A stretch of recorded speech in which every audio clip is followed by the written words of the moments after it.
যখন এই ভয়াবহতা দেখা গেছে যে মানুষ এই শিরকের কারণে দূর দূরান্তে চলে যাচ্ছে, এবং শিরক হচ্ছে সবচেয়ে ভয়াবহ বিষয়।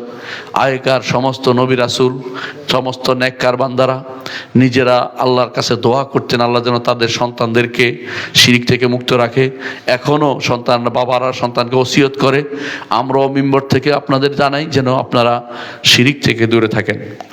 ইব্রাহিম আলাইহিসসালাম এই জন্য বলেছিলেন, ওয়াজনুবনি ওয়া বানিয়া আন না'বুদাল আসনাম, আল্লাহ আমাকে এবং আমার সন্তানদেরকে আপনি মূর্তি পূজা থেকে বাঁচিয়ে দিন।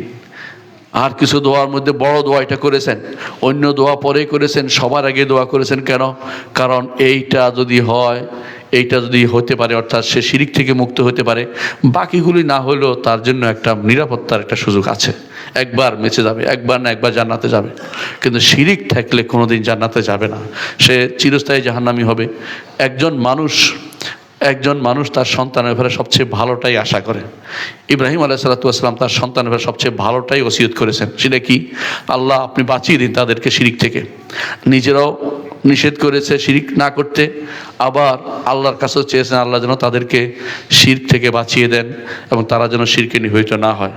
সবচেয়ে বেশি দয়ার জায়গা, সবচেয়ে বেশি জায়গা, নিজের কোমল জায়গাতে, যে এই জায়গা আমার সন্তান যদি কোনো শিরকে পতিত হতো তো আমি শেষ, আমার সন্তান যেন শিরকে না হয়, আমি যেন শিরকে পতিত না হই, তারা এই জন্য আল্লাহর কাছে দোয়া করতেন।